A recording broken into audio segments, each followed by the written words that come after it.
As we all know, outside air is the best source of oxygen for human beings, which we can inhale in abundance and is available in the fresh air.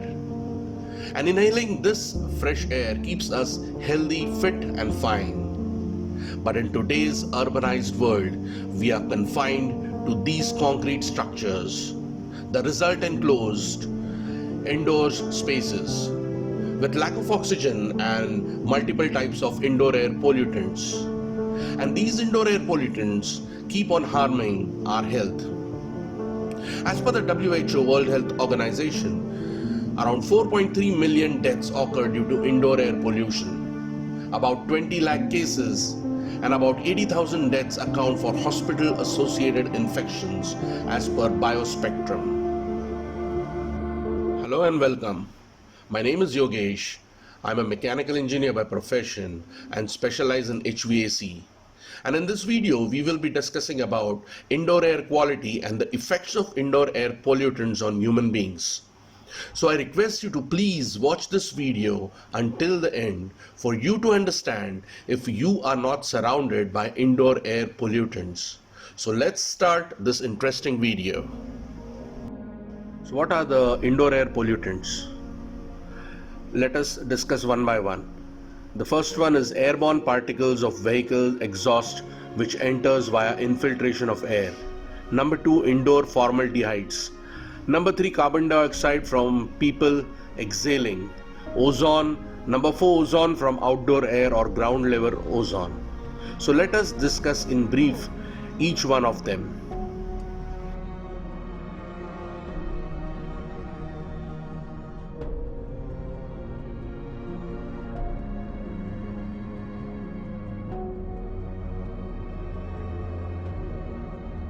So the first one is airborne particles of vehicle exhaust which enter via infiltration of air. Although we stay protected in enclosed homes, offices, etc., thinking we are in a clean and an air-conditioned atmosphere is just a myth or not true. The outside air can infiltrate through our doors, door sills, windows, cracks in walls, and constant opening and closing of our doors and windows or any open spaces in the building, as our buildings are not 100% outside air proof. Entering of this air into this building is a continuous process, affecting your indoor and polluting it and affecting you every moment of your existence in the building. Indoor formaldehydes. Indoor formaldehydes is a common indoor air pollutant. Sources of formaldehyde in the home include building material, smoking, household products, and the use of unvented fuel burning appliances like gas stoves. Formaldehyde is also a byproduct of combustion. Automobile exhaust is a common source of formaldehyde in our environment. Tobacco smoking in the home is another source of the chemical in the indoor environment. It is a gas that can irritate a person's eyes, nose, throat, and lungs or trigger an asthma attack even at low concentrations. Is carbon dioxide from people exhaling. Breathing air with a high concentration of carbon dioxide reduces the amount of oxygen that can be transported in the bloodstream to critical organs like the heart and brain at very high levels, which are possible indoors or in other enclosed environments. Carbon dioxide can cause dizziness, confusion, unconsciousness, and death. So the fifth one is ozone from outdoor air or ground level ozone. Ozone is a gas composed of 3 atoms of oxygen. Ozone is found both in Earth's upper atmosphere and in ground level. There are 2 types of ozones, good ozone and bad ozone. Good ozone occurs naturally in the upper atmosphere where it forms a protective layer that shields us from the sun's harmful ultraviolet rays. Ground level ozone is not emitted directly into the air but is created by chemical reaction. This happens when pollutants emitted by cars, power plants, industrial boilers, refineries, chemical plants, and other sources chemically react in the presence of sunlight.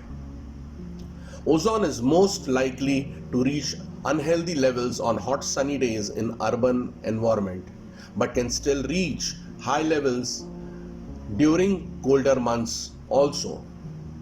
Moreover, the ground level or bad ozone can also be transported long distance by wind, which can again infiltrate into your indoor spaces, causing indoor air pollution. As per the World Health Organization (WHO), 3.8 million or 38 lakh people die due to exposure to indoor air pollution annually. And indoor air pollution causes sick building syndrome. As discussed earlier, there are various internal factors responsible for indoor air pollution, which is unseen, unnoticed.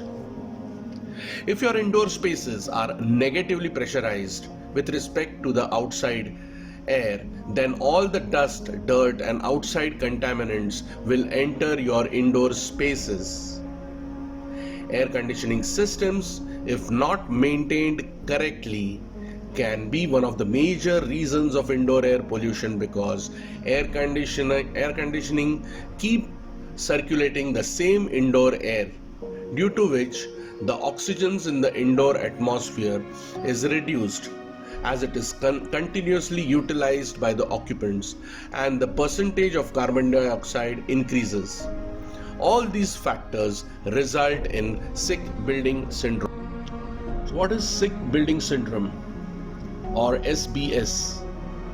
As per the USEPA, United States Environmental Protection Agency, the term sick building syndrome is used to describe situation in which building occupants experience acute health and comfort effects that appear to be linked to time spent in a building, but no specific illness or cause can be identified. The complainants may be localized in a particular room or zone, or may be widespread throughout the building. In contrast, the term building related illness (BRI) is used when symptoms of diagnosable illness are identified and can be attributed directly to airborne building contaminants. What are the symptoms or indicators of sick building syndrome? Indicators of sick building syndrome as per USEPA include: building occupants complain of symptoms associated with acute discomfort, example, headache, eye, nose or throat irritation, dry cough, dry or itchy skin, dizziness and nausea, difficulty in concentrating, fatigue and sensitivity to odors. The cause of the symptoms is not known, and most of the complainants report its relief soon after leaving the building.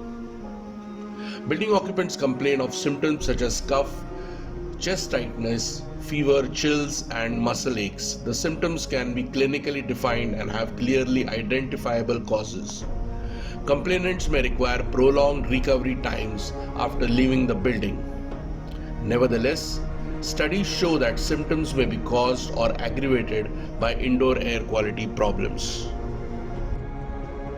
National Patient Safety Implementation Framework has been established by the Ministry of Health and Family Welfare Department of Government of India. Is a manual which focuses on patient safety and well-being in healthcare facilities. It is mentioned in the preface section of the manual on page 13, the screenshot of which has been provided, mentions the estimated burden of unsafe care is 1 in 10 patients receiving health care. It is estimated that globally, of the 421 million patients hospitalized annually, 42.7 million patients suffer from adverse effects. Major areas of concern are hospital-associated infections (HAI). Hence, after knowing this number, it becomes our moral responsibility to safeguard our patients, as poor indoor air can be a big contribution in increasing hospital-associated infections. So what are the solutions to sick building syndrome and to improve the indoor air quality?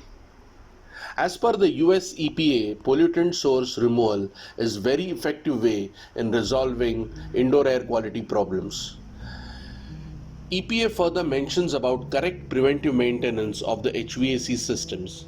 But at the same time, it is very important also to check if the air conditioning systems are performing at the optimum level. While correct maintenance of HVAC system ensures the smooth functioning of the systems, HVAC audit ensures the efficiency of the air conditioning or HVAC system. Secondly, as per the US EPA, indoor air quality can be improved by operating the HVAC system to at least its design standards, which are defined by ASHRAE 62/1989. ASHRAE stands for American Society of Heating, Refrigeration, Air Conditioning Engineers. However, EPA mentions many systems are not operated or maintained to meet these design ventilation rates.